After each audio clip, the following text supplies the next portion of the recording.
अक्सर हमारे से ये पूछा जाता है कि कभी अगर कोविड पेशेंट आपके घर में हो या आपकी लोकेलिटी में हो तो आपको क्या क्या ख्याल रखना चाहिए। सबसे पहले तो हमारे को एक कमरा मुतय्यन करना चाहिए पेशेंट के लिए, जिसमें हवा और धूप अच्छे से आए और उसका एक अटैच वॉशरूम प्रेफरेबली साथ में हो। एक फैमिली मेम्बर के लिए को सिर्फ उसका उनका ख्याल रखने के लिए मुतय्यन करे, बाकी जो फैमिली मेम्बर्स हैं उनके अतराफ आए ना जाए। और जो उनकी इस्तेमाल की चीज़ें हैं, जो जैसे कि उनका पानी का बॉटल हो, हैंड रब हो, खाने पीने के बर्तन हो, उनका टॉवल हो, बेडशीट हो, ये सब को अलहदा पेशेंट के इस्तेमाल के लिए रखें और बाकी फैमिली मेम्बर्स उनको इस्तेमाल ना करें। और जब पेशेंट को कमरे में है तो उसको हमेशा एक मास्क पहन के रहना चाहिए, जो हर 6 घंटे को उनको चेंज करना चाहिए। जो ख्याल रखने वाला फैमिली मेम्बर हो, जब वो पेशेंट के कमरे में जाए तो वो भी मास्क और ग्लव्स पहन के अंदर जाए। पेशेंट के सराउंडिंग्स को क्लीन करे, ज़्यादा क्लीन करे, दिन में ज़्यादा बार क्लीन करे, जैसे कि साइड टेबल हो, बेड रेल हो। क्लीन करने के लिए ख्याल रखने के बाद जब वो बाहर जाए तो मास्क और ग्लव्स को निकाल के वहीं डस्टबिन में फेंके और अपना हाथ धो के ही बाहर जाए, ताकि जो पेशेंट का इन्फेक्शन है बाकी फैमिली मेम्बर्स को ना लगे। पेशेंट को अपना खास तौर पे ख्याल रखना चाहिए। अच्छा खाना, अच्छी नींद और अच्छा पानी पिए, खूब पानी पिए। अपने सिम्टम्स को मॉनिटर करते रहे कि अगर उनको दिख रहे हैं कि सिम्टम्स बढ़ रहे हैं तो नज़दीकी अस्पताल में जाके शरीक हो जाए। और ये सारी चीज़ें आपको बाकायदा 14 डेज के लिए, 14 दिन के लिए आपको बराबर रखनी है। अब दूसरा सवाल है कि अगर पेशेंट आपके कोविड पॉजिटिव पेशेंट आपके महल्ले में है तो आपको क्या करना चाहिए। ये डिपेंड करता है महल्ला कैसा है। अगर महल्ले में छोटे छोटे घर है, क्राउडेड एरिया है, तो आप सोशल डिस्टेंसिंग का ख्याल रखें। उसका मतलब क्या है कि 2 लोगों के बीच में मिनिमम 2 मीटर का डिस्टेंस रहना चाहिए, उससे नज़दीक नहीं आना चाहिए। अगर घर कॉलोनी में दूर दूर है तो ट्रांसमिशन के चांसेस बहुत कम है, खुद ब खुद सोशल डिस्टेंसिंग हो जाती है।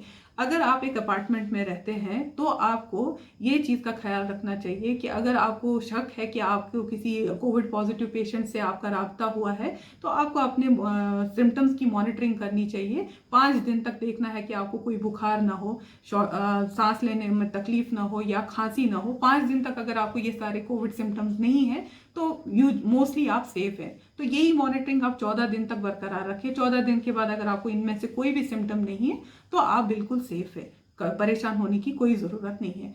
सेकेंड थिंग है कि अगर कोविड का पेशेंट आपके अपार्टमेंट में मौजूद है तो कुछ चीज़ों का खास ख्याल रखना है। जैसे कि आपको ये इत्मीनान रखना है कि जो पेशेंट है और उनके फैमिली मेम्बर्स है वो अपने घर से बाहर ना निकले। दूसरी चीज़ ये है कि जो अगर आपके अपार्टमेंट में एलिवेटर है, लिफ्ट है, तो उसको कम से कम इस्तेमाल करें। जब एलिवेटर में ज़्यादा लोग हैं तो उसको इस्तेमाल ना करें, सीढ़ी का इस्तेमाल करें। जो आपके अपार्टमेंट में हाई टच पॉइंट्स है, हाई टच पॉइंट्स बोले तो जिसको ज़्यादा टच किया जाता है, जैसे लिफ्ट का हैंडल हो, लिफ्ट के बटन्स हो, स्टेयरकेस की रेलिंग हो, दरवाजे हो, ये चीज़ों को, बहरहाल जो चीज़ों को आप ज़्यादा टच करते हैं उसको हाई टच पॉइंट बोलते हैं। और उसको आपको ज़्यादा टाइम और ज़्यादा मौकों पे आपको उसको क्लीन करना चाहिए, डिसइंफेक्ट करना चाहिए। लास्ट में मैं ये बताना चाह रही हूँ कि हम जो है एक बीमारी से लड़ रहे हैं, बीमार से नहीं लड़ रहे। कोविड पेशेंट से या फैमिली से हमारी कोई लड़ाई नहीं है।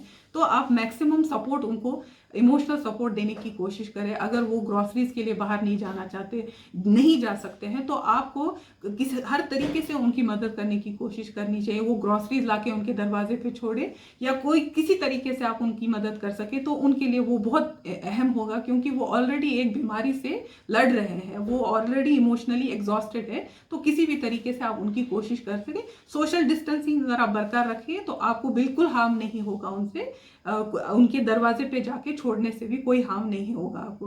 बहरहाल ये सारी चीज़ें अगर हम करें और अपने घरों से तभी निकले जब ज़रूरत हो, वरना ना निकले। अगर निकल रहे हैं तो मास्क पहन के निकले और बाहर गए तो सोशल डिस्टेंसिंग का ख्याल रखें। ये सब चीज़ें अगर हम करेंगे तो हम ये जानलेवा बीमारी से बिल्कुल लड़ सकते हैं और कामयाब भी हो सकते हैं इंशाल्लाह। अस्सलाम वालेकुम।